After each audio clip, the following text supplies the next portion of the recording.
let's move on now to our final team in the NFL free agency recap series, and it's none more fitting than the Super Bowl champs, Kansas City Chiefs. But before we get into that, if you have not already, hit that subscribe button and also ring that bell to get notified when Ryan and I create new content. We have just hit our goal of 1,000 subscribers by the NFL draft several weeks sooner than expected. And so help us hit our new goal of 2,000 subscribers, just kind of, I guess, whenever that will be, just as quick as possible. It's the easiest way to help us out and to grow our channel so we can kind of keep continuing growing our community and talking more football with like-minded fans just like you. So, Ryan, that being said, let's get into it. Let's do it. Super Bowl winning Chiefs. We're going to go into some of their losses, going to go into some of their additions, and I won't make this mistake again where I will be, oh my gosh, they lost all these players. How are they going to compete next year? They're barely going to make the playoffs. I'm not going to make that mistake again because they're still one of the best teams in the league, you know? And so they have lost some key pieces that I think they need to figure out how to get around that. That being said, though, they did that last year with also similar pieces being lost. And it's like, I think that they can do it again. So, so still a lot of positive coming off of this, like all these losses here. So, but let's move into the biggest one, obviously. Orlando Brown Jr. got a fat sack of cash from the Cincinnati Bengals all up front. I totally get it. But he is gone now. That actually makes it very interesting for then when they will probably meet again in the AFC Championship game this year. Another layer to the storyline. But I mean, maybe I'm trying to remember. So going into free agency, I have right here, Kansas City Chiefs had like just enough positive money in cap space. I had them at $500,000 going into free agency. So that was several months ago. So they had to make some moves. They lost other players. They had to re-sign some players. I can understand why they probably didn't want to pay Orlando Brown Jr. I also considering the fact too, then they got Jawaan Taylor back. So no. I mean, I agree. I would have rather seen them apply the money for Jawaan Taylor to Orlando Brown Jr. I think that makes more sense. You already know he works in your system, and he's also a left tackle versus a right tackle. And instead, they gave the largest contract to a right tackle in NFL history, and then let the Pro Bowl All-Pro left tackle walk, which doesn't make sense. But again, when you win 2 Super Bowls in 5 years, I think you have some room for error there. So well, what's interesting too, are we confident that he's gonna move over to left tackle? Because Andrew Wiley's also gone. So like, could you like? To me, he could just slide in at right tackle. That's what makes logical sense, especially where they're picking in the draft at 31. There's not going to be a true left tackle left. So, especially for the money that they gave him, it makes sense for him to switch over to left tackle and play left tackle, and then for them to try to draft a guy later. But I don't want to give away what I think they should do in the draft just yet, because we will be talking about that here in a second. So let's continue down their losses really quickly. Juju Smith-Schuster, their, I think, leading wide receiver last season, is now a New England Patriot. Andrew Wiley, as you already mentioned, is now a Washington Commander. Juan Thornhill is a Cleveland Brown. Kalen Saunders is a New Orleans Saint. And then Mecole Hardman is a New York Jet, as well as a couple smaller losses. But Michael Burton and Ronald Jones have also left in free agency. And that is it for their losses. They do have a couple unsigned guys that I think are pretty big losses. So they did cut Frank Clark as well. And so that's what I was just about. Oh, okay, go ahead. So Frank Clark was cut, and then Carlos Dunlap also has not been re-signed. Both of those guys are 30 and 34, and I understand why. However, I think if you look at what they brought, is that veteran edge rushing experience. Frank Clark has the second or the most sacks in NFL playoff history. And when you're the Kansas City Chiefs, you are planning for January, February football, not just November, December. So I guess I see why they did those signings, but I also question how are they going to replace them. So, it's going to be interesting. It's as I said, it's like they did lose a decent bit, but I mean, if there's any organization that has especially done it in recent memory, like how we can replace this talent and then be successful, it's these guys here. Yeah. And as you mentioned, how many picks again do they have in the draft? I mean, they have so many picks in this draft class, especially I think a lot in the top 100 as well. I'm not sure. I think you might be getting that mixed up with another team. I think they only have like 7. No, I remember when we did our mock draft series, it was they have like 10. holy. They have 10. They have 10, yeah. But it's so they Oh. have 2 4s, 2 6s, and 2 7s. Oh, okay. Okay. Yeah. Oh, okay. So they have a 1, 2, 3, and then okay. Yeah, I got you 4s, now. Yeah. So with that, then there's still some time, and there's a decent bit of depth talent in this class, and so yeah. But let's move on though to some of the guys that they have added. As we already mentioned, Jawaan Taylor, the tackle for them.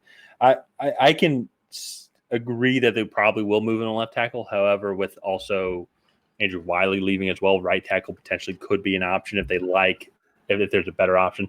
But that also being said, I don't think you pay that kind of money to a right tackle. I think you pay him that money specifically to come over and be a left tackle. And so, except I say that, I don't know how much Mike McGlinchey got. I'm trying to remember how much he got. He might have been 4 years, $87 million. So that would, and he should be a right tackle. Yeah, he is. Either way. Yeah. Either way, though, then they did get also to help replace some of that edge rusher talent, Charles Omenihu from the 49ers as well.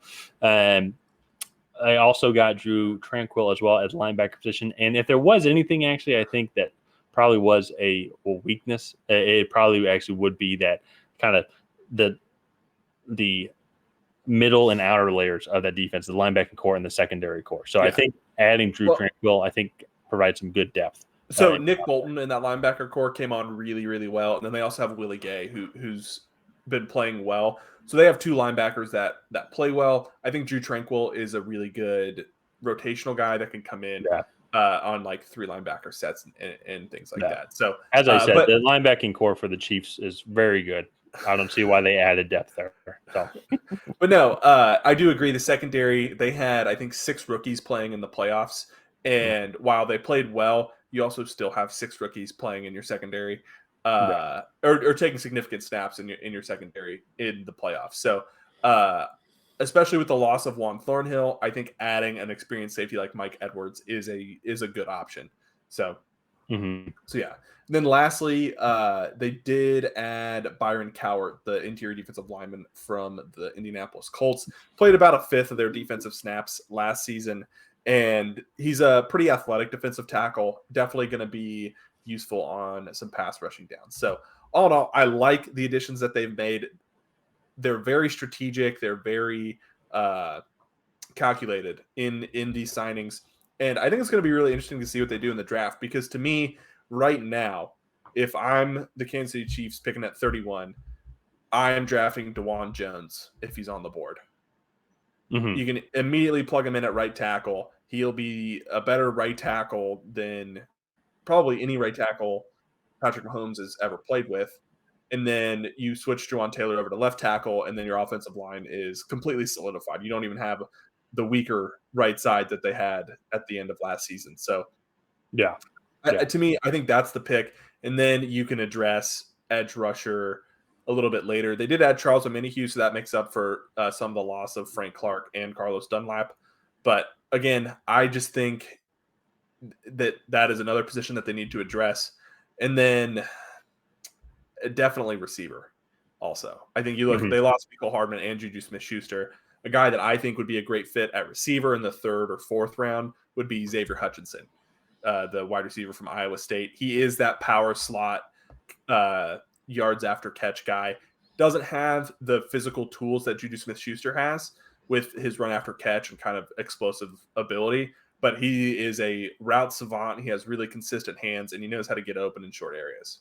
Yeah. That I agree with you on there, because I do think that there's could absolutely go right tackle with that first pick. And it's just at a very interesting point in the draft where, like, if they want to go secondary, I could see that. If they maybe want to also go defensive line and replace some of the stuff that they lost there as well. There's a lot of different routes that they could go, but at some point, I agree with you. Receiver is going to be a huge need, and I wouldn't be surprised if they maybe double dip in that area because right Yeah. now their receiving core is MVS, Kadarius Toney, and Sky Moore, and that's about that really is about it. I mean, you still have Travis Kelce, but he is getting up there in age, and Yeah. you're going to want to have some more elite weapons on the outside as well, instead of just kind of like role players that really fit your system also. Because eventually Travis Kelce, like if Kelce gets hurt, I don't know where the system kind of goes from here. You know? Yeah. Well, everything runs through Travis Kelce. He brings all the attention in the middle, and he allows those guys to have one-on-one coverage on the outside. So Yeah. I think they have to address this wide receiver position. I just think with the loss of Orlando Brown, you need to protect Patrick Mahomes, and if you can keep Mahomes standing, he can get the ball to just about anybody. Yeah. So I think that offensive line comes first, and then you can branch out and address other areas. I also think it's possible that they could trade up if Darnell Wright falls. They do have 10 picks, and I'm not sure that they have 10 roster spots that they truly need filled. So if they could move up 4 or 5 spots to potentially draft a guy that they really like, I think that would be an option. Could they do that with receiver, you think? Possibly. If they're going to do that, I think that's in the Jordan Addison range, and I think Patrick Mahomes would love Jordan Addison because he one is kind of unlike anybody that they've had. 2, he is a plug and play starter.